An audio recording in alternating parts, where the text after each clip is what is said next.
I ought to know better. I ought to know better. But sometimes you just suck at what you do. Right now I suck at what I do.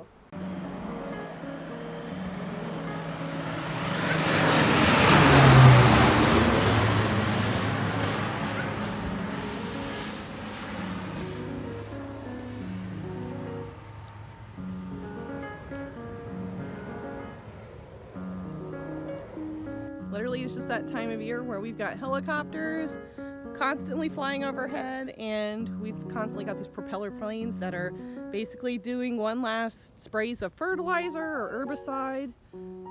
We almost never get any blowover. I never see an effect in any of my plants. I've never had anything show up in my bees. I will be getting into the bees today, so you guys stay tuned for that.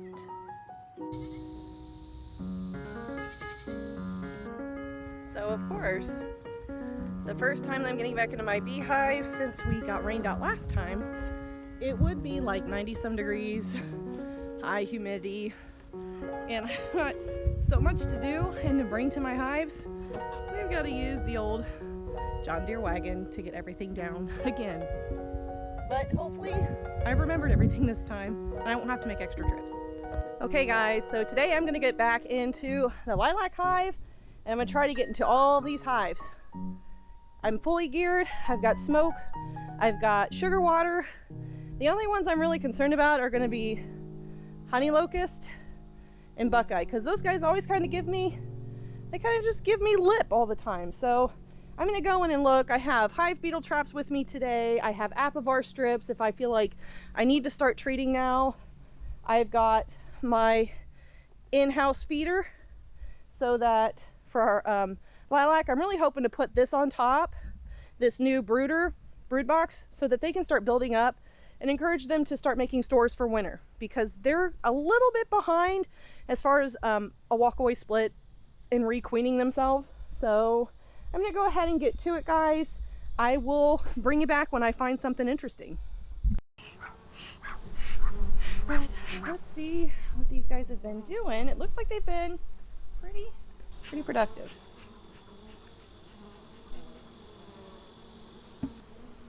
Hey girls. Nice to see you guys today. Hoping your queen's doing well. Send her my regards. And let's see what's going on here.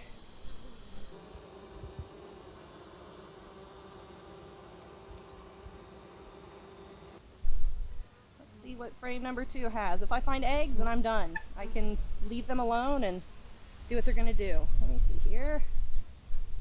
Eggs! Eggs, guys! And hive beetles, but eggs!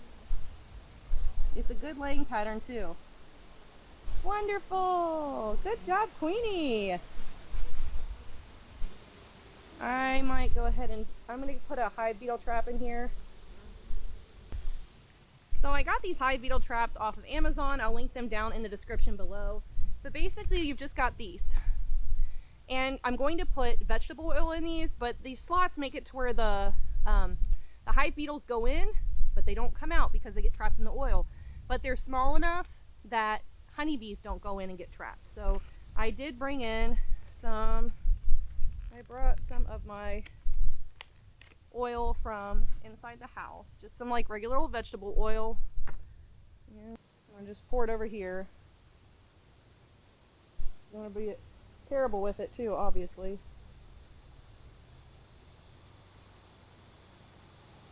Okay, a little much.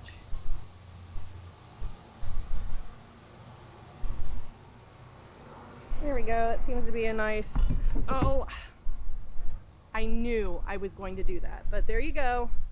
There's that. And I just dropped oil all over things, so no up in flames over here anytime soon.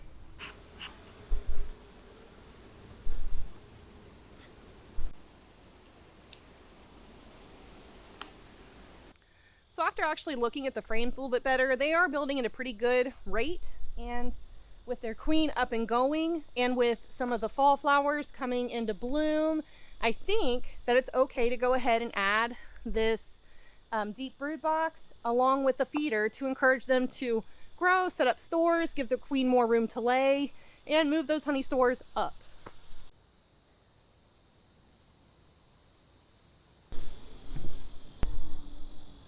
And the lilac hive inspection is done. We've got eggs. Saw my fat bottom girl in there again. Definitely not a virgin, laying eggs, and this gives me some really good insight for this specific hive. So this is the BB hive, or the Blackberry hive. We caught them in one of our blackberry bushes here on Mulberry Branch Farm. Pretty sure that it was a swarm off of the Buckeye hive. And this is the first time I've gotten here in a little while. So I'm really interested to see what these girls are up to. Off easily. I'm gonna put this on here. I see lots of bees in here. Wow. Wow, wow, wow. Look at that. You guys can see they've got honey stores up here, and there are a lot of bees, guys. Lots of bees. So I will probably be cleaning this up. I brought a glass jar just for that, and I can already see they're hive beetles. And the reason we have such a bad deal with hive beetles is a good portion of the day these girls are back in the shade. They get a lot of the morning sun, but afternoon they start getting dappled sun and shade, and hive beetles like that. So I really probably should get more oil from inside and set up a trap. I might do that. That might be something I'd go do before I close these guys up. Wow, look at that pattern. Look at that. She's killing it. Oh, and there she is. I can see her. My queen, just chilling out right here. I can see her. If I'm going to treat with ApiGuard, this would be one that I'll treat on, because there's so much brood, and a lot of times Varroa mites will target nurse bees because nurse bees have higher fat reserves because they're not out flying around like workers are. So that's why that sometimes happens with them. It looks like this colony is probably robust enough. I probably won't put a trap in here just because they are doing so well population wise. They should be able to take care of that on their own. If they were really, really weak and starting off like lilac, then I would probably put a trap in here. But just looking at these guys, I don't think I need a trap. I think they're doing great. Couple drones in here. Drones. Wow, she's doing a stellar job, guys. I am happy with this hive. I'm actually going to do ApiGuard on this one. I used ApiGuard before, but I have this ApiGuard and I've heard good things about it. It does pretty much the same thing as the ApiGuard. But I'm just going to open it up. We're not going to get above 105. We're going to stay above 60. And these guys, I will not remove the top super because I probably will never take supers from that, ever.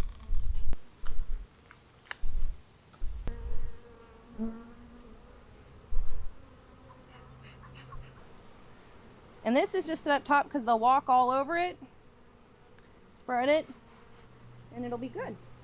So I just finished up with, what's that, the Buckeye hive? And I've got a couple of like really vivacious guard bees that are they're really taking their job seriously, and they should. They should. The queen should give them a promotion because boy, they're just like bopping me regardless of smoke and sugar water. But I did finish with the Buckeye hive, and I actually got to harvest 4 honey super frames of honey because we still got plenty of life left here. I went ahead and gave them the old frames that I harvested from the last harvest so that they still had some wax on, some guides, some pollen, all that good stuff. They'll like it a lot better than the other stuff, the blank frames, because I am finding that my girls do not like the black foundation frames. Now, I know in the last one about bees where we saw that they were building wonky comb, I actually saw that the BB hive, the Blackberry hive, was building wonky comb, and I had to go and smash it, and I noticed it was the same black foundation. So I might need to go ahead and render some of the beeswax from last harvest and go ahead and maybe paint some new frames that they haven't built on, or just grab those real quick on a day and just paint them real quick to make them a little bit more alluring. They're building on them, they just want to build up sideways instead of like along the grid and along the guide that the frame is giving them. Totally normal. I have other hives that they're building on it just fine, but I have found 2 hives so far that don't like it. So I probably will steer clear of doing that. And I'm also thinking about doing some foundationless frames here in one of our hives, or maybe one of the next hives that we start. Maybe give them a couple of foundations that have half a foundation of frame, or half a frame that has foundation. This guard bee is back. She's doing a really good job. Can you guys see her? I'm done with your hive, honey. It's okay. See, she's like, right over here. I get it. So I'm getting into the CC hive, and I made a really big mistake. So apparently the last time I was in here, I took out frames, and it looks like I forgot to give those frames back, and that was back in May. It is August. Guys, this is gonna be a holy mess. Naturally building their own comb. Be very careful. I don't even know what to do with this. I cannot believe that I forgot to put frames in here. What was I thinking? I don't understand how I forgot to do that. Oh my gosh, what was I thinking? Oh my gosh, Ashley, what were you thinking? I'm sorry, guys. I feel so bad. Oh, what was I thinking? Guys, I'm so sorry. All your hard work. Oh. What a freaking mess. What a mess. Ashley, gosh darn it. What a mess. So you guys can kind of, guess I'll have to wash this suit again, but look, how beautiful. You got some over there. There's some right on there. Look how gorgeous. Their work is beautiful and it smells amazing. But this isn't okay. I could harvest this. I could harvest it, but this is what happens when I've gone this long too. I ought to know better. I ought to know better. But sometimes you just suck at what you do. Right now I suck at what I do. But, oh my goodness, do I feel like a putz? I am so sorry, guys. I mean, guys, it's gorgeous. It's beautiful. But I've got to get it off of there. Oh. Oh my gosh. This is so bad. I don't even know where to start. Because these guys are already doing really well, and I'm not going to stress them out anymore, and I'm not going to stress myself out anymore, and I'm going to remove this temptation for other hives to rob. So I'm going to just start smoking this stuff, and I've got a nice little can right here that I'm just going to pick up this comb and put it in, because it's just going to be easier at this point, and I'll strain the heck out of it once I get it inside. Okay, guys. I am so sorry. Like, seriously, I feel like total crud doing this to these bees. Like, I really do. This makes me feel so bad. It's not good feeling like It's just been a very difficult last couple of weeks here on Mulberry Branch Farm. And that's okay. You're not always going to have rainbows and sunshine. Sometimes you're just going to have to take challenges and knock down dragouts and do the best you can with them. And do the best you can. That's pretty much all that you can and should do for yourself, honestly. Not much more you can do.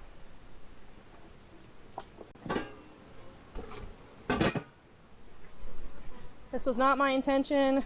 Did not mean to do this. I did not mean to forget to put in frames, but you know what? Sometimes there's a lot of things in beekeeping that you don't mean to do. You didn't intend for that to be the outcome. But it's the outcome, and you just kind of roll with the punches. And these guys are resilient. This hive is strong. I don't really feel too terrible. Of course, I've gone inside, and Marcus talked me down, because he always does. He's my rock. He's always the voice of reason in all things. And he's gotten me calmed down enough to where he's like, just take it and harvest it, and you know, call it a day. Don't go to the next hive. This will be your last hive for today, and be done with it and move on. Because Mark is a much smarter and wiser person than I am. So even after all of that fuss, all of the stress, all of the wigging out that I've just done, this is the result. We got our second harvest of honey this year. And technically, I probably could get more. A lot of these honey supers that I have on probably could come off before winter. So this might not be the last harvest of the season. Which for me to think that it's our second year in beekeeping, we've had 2 emergency harvests and 1 actually warranted harvest coming. We'll have to do some evaluations because winter is coming, and I don't want to take more honey from my bees than is necessary to help them get through the harsh season of cold and snow that will soon be upon us, as much as I hate to admit it. But I think this just goes to show that even through all the stress, especially with beekeeping, anything that I've ever done that I was new to, there are always going to be situations that arise that wig you out, that confuse you, that throw you into a panic, that have sweet little rewards that we don't really expect to have. And we have to accept that things just happen. And especially in beekeeping, these wonderful, complex little insects are amazing. And I can do as much as I want as a beekeeper to try to encourage them to do what I think they should be doing or what I think is best for them. But ultimately, that is a complex society going on behind me in all of these different hives. And my beekeeping is just a suggestion to the bees as to what I think they should be doing. Doesn't mean they're always going to do what I want them to do, or they're not always going to do the things that are actually the best for their hive. You just gotta kind of take those punches and roll with them. And sometimes we get good things out of it, and sometimes, as with all things in life, there's going to be disappointment and heartache. We just gotta roll through it. So I hope that you guys enjoyed today's video of me wigging out, trying to roll with the punches out of my own mistakes that had sweet little rewards. And I hope that you guys can keep that in mind next time that you're in a situation or that you're doing something new and different and it's kind of a strange situation that's causing panic and confusion. Good things can come out of that. So until next time, guys, I hope that you're all staying safe out there and being kind to one another. But we'll catch you in the next one. Bye, y'all.